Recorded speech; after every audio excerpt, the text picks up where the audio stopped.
નમસ્કાર, હું છું પ્રિયા અને તમે જોઈ રહ્યા છો જનતા કી જાણકારી ન્યૂઝ।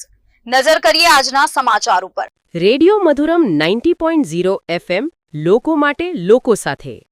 શ્રી જાગૃત નાગરિક ગ્રાહક સુરક્ષા મંડળ દ્વારા સંચાલિત રેડિયો મધુરમ 90.0 FMએ ડીસા સહિત આસપાસના વિસ્તારોમાં લોકપ્રિયતા હાંસિલ કરી પોતાના 1 વર્ષના સફળ પ્રસારણનો ગૌરવપૂર્ણ અવસર ઉજવ્યો છે। 1 વર્ષના સમયમાં રેડિયો મધુરમે લોકજીવનના અનેક પાસાઓને સ્પર્શતા કાર્યક્રમો પ્રસારિત કરી શ્રોતાઓમાં અનોખી ઓળખ ઊભી કરી છે। શિક્ષણ, આરોગ્ય, કૃષિ, મહિલા સશક્તિકરણ, ગ્રાહક હક્કોની સુરક્ષા તથા લોકકળા અને સંસ્કૃતિના પ્રસાર જેવા મુદ્દાઓ પર આધારિત કાર્યક્રમોએ શ્રોતાઓમાં જાગૃતિ સાથે મનોરંજન પણ પૂરું પાડ્યું છે।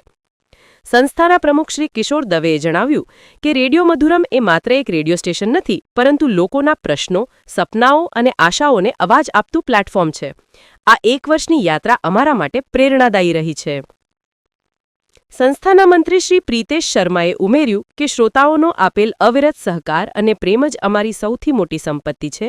આવનારા સમયમાં વધુ સશક્ત, માર્ગદર્શક અને જનહિતકારી કાર્યક્રમો દ્વારા સમાજ સેવાનું કાર્ય ચાલુ રહેશે।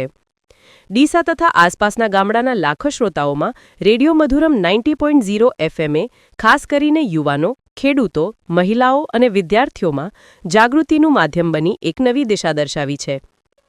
સ્થાનિક ભાષા અને લોકકળાને પ્રાધાન્ય આપતા કાર્યક્રમોએ લોકહૃદયમાં રેડિયો મધુરમ 90.0 FMનું સ્થાન વધુ મજબૂત બનાવ્યું છે।